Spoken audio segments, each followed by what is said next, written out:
तो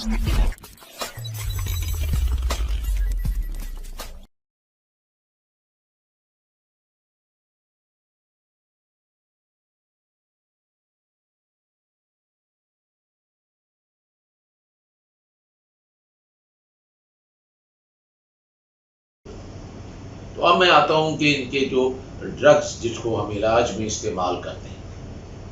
टाइप 1 तो मैं शुरू से आपको बता दूं कि उनमें क्योंकि इंसुलिन होती ही नहीं है, इसलिए उनका तो कोई सवाल ही नहीं पैदा होता कि उनको आप गोली दें या आप उनको, जिस तरह मैं अभी बताऊंगा लिस्ट कि जो जो दवाइयाँ मौजूद हैं और जो जो इस्तेमाल हो रही हैं जिससे वो हमारे जो पैंक्रियास या जिसे लुबलुबा कहते हैं उसके अंदर से वो उसको निचोड़ के और निकाले, यानी हमारे ही उसको स्टिमुलेट करे निकाले, वो टाइप 1 के लिए नहीं है। वो सिर्फ इंसुलिन और इंसुलिन जो है वो 4 किस्म की मार्केट में अवेलेबल है और वो एक रैपिड एक्टिंग है जो उसका लगाते ही एकदम 1 घंटे के अंदर अंदर सबसे ज़्यादा इफेक्ट जिसे पीक कहते हैं हो जाता है, और दूसरी शॉर्ट एक्टिंग है, वो कुछ घंटों के बाद उसका पीक एक्शन होता है। जो इंटरमीडिएट है वो 8 घंटे तक भी हो सकता है और 8 घंटे से पीक होकर वो 15-16 घंटे तक उसका असर रहता है। फिर आगे लॉन्ग एक्टिंग, वो भी इंसुलिन ही है और वो हमारी नॉर्मल इंसुलिन की तरह वो एक ही दफ़ा टीके से 24 घंटे तक वो रहती है और तकरीबन हमारे जिस तरह लोबलवा निकालता है उसके साथ पैरेलल उसे मिलती जुलती है। दवाइयाँ जो हैं वो टाइप 2 में जो हम लेते हैं, मकसद हमारा दोनों में यही है कि शुगर जो है 80 और 120 के दरमियान रखी जाए, तो इसे हम कहते हैं कि डायबिटीज़ अंडर कंट्रोल है। तो वो एक लिस्ट मेरे साथ साथ आपके एक वीडियो चल रही है, उसमें आप देखेंगे कि उसमें जो ड्रग्स हैं जो कि हम इस्तेमाल करते हैं शुगर के मरीज़ों के लिए, पहला नंबर 1 जो है जिसको हमें करना चाहिए और वो उसके साइड इफ़ेक्ट भी बहुत कम है, वो मेटमॉर्फिन है। उसके बाद सल्फरनल यूरिया है, ये शॉर्ट एक्टिंग है और ये उसी लबलबे से निकालते हैं इंसुलिन, और लेकिन ये इसका असर कुछ घंटे रहेगा। उसके बाद जो है वो मैग्लिडाइड्स हैं और फिर DP4 इनहिबिटर्स हैं, फिर GLP-1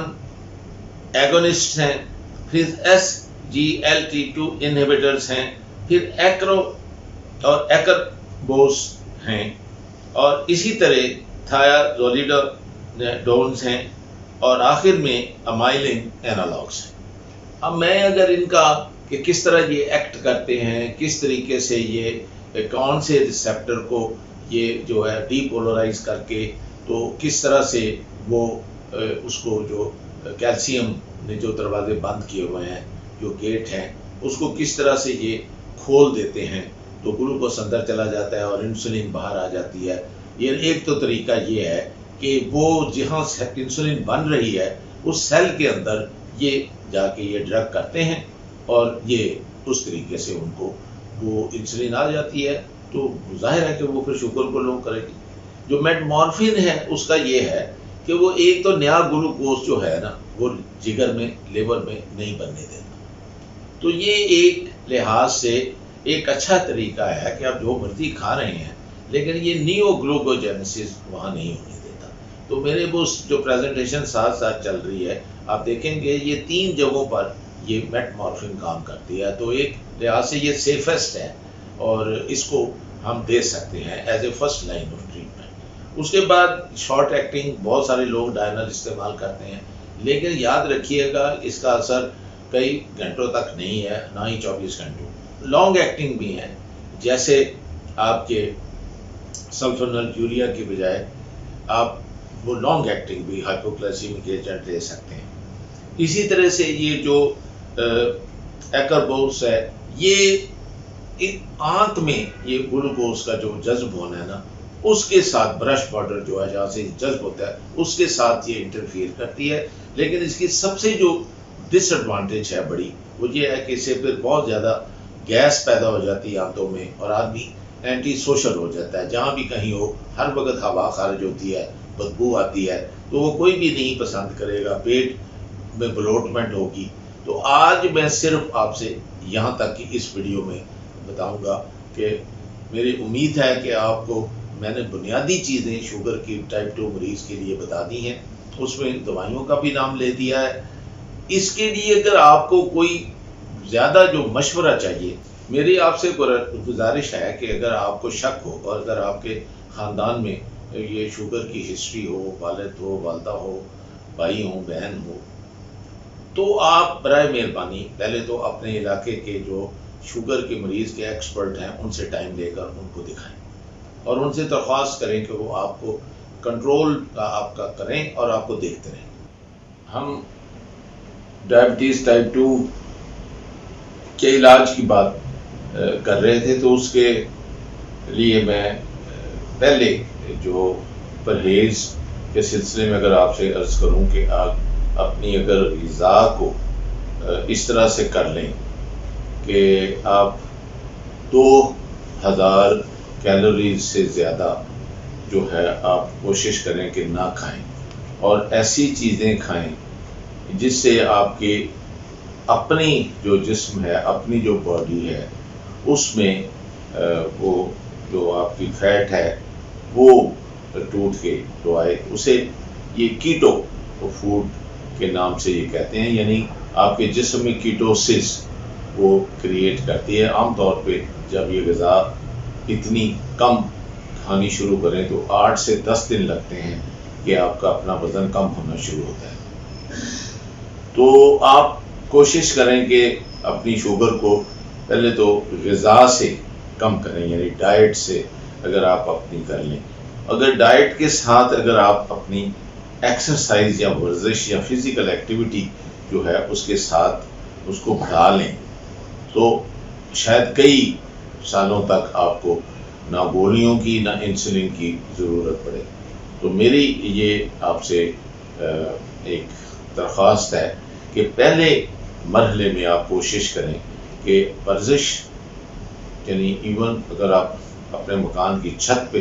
कोई आधा घंटा आप सिर्फ चल लें और अपनी ग़िज़ा जो है वो भूख रख के खाएं। तो जिस तरह रोज़ों में है कि आप बजाय 3-4 मील लेने के आप 2 मील सिर्फ लें, नाश्ता और रात के, और वो दरमियान में खुद ब खुद आपके कीटोसिस हो जाएगा। और वो कीटो बजाय कि आप महंगी बाज़ार से कीटो फूड ऑर्डर करें, आप खुद ब खुद ये क्रिएट करेंगे, आपका वज़न भी कम हो जाएगा और उस वज़न के मुताबिक आपको या उस ग़िज़ा के मुताबिक आपको अपनी इंसुलिन जो है वो कई सालों तक चलती रहेगी और आपको शुगर का जो है वो मसला काफ़ी आप उसको डिले कर सकते हैं। और इसी तरह अगर आप डाइट के साथ आप अपनी शुगर का जो मरीज़ है, अगर वो अपनी नहीं कंट्रोल हो रही और वो इंसुलिन के टीके लगाता है, तो उसकी कोशिश होनी चाहिए कि एक शॉर्ट एक्टिंग इंसुलिन जो है वो लगाए, और क्योंकि उसका पीक एक्शन 1 घंटे में हो जाता है, तो जो आपने खाना खाने लगे हैं उससे पहले शॉर्ट एक्टिंग लगा लें। और शॉर्ट एक्टिंग के साथ आप एक लॉन्ग एक्टिंग कंबाइन कर लें, बेशक तो अलग-अलग एक ही वक्त में टीके लगा लें। तो जो लॉन्ग एक्टिंग है उसका तो असर मैंने जैसे आपको पहले बताया स्लाइड में कि 24 घंटे है, तो आपकी बेहतरीन तरीके से शुगर कंट्रोल हो जाएगी। अब जहाँ तक टेस्ट का सवाल है, आप दिन में एक बार तो कम से कम आप अपने जो है उंगली उसको सुई से प्रिक करके ग्लूकोमीटर मिल जाते हैं, अपनी शुगर टेस्ट करें और कोशिश करें कि आपकी 100 और 120 के दरमियान जो है वो रहे। लेकिन खाने के बाद तक अगर 180 से कम हो तो वो भी ठीक है, वो आहिस्ता आहिस्ता 120 आ जाएगी जो। और उसके बाद जो टेस्ट इसके लिए कराना चाहिए, और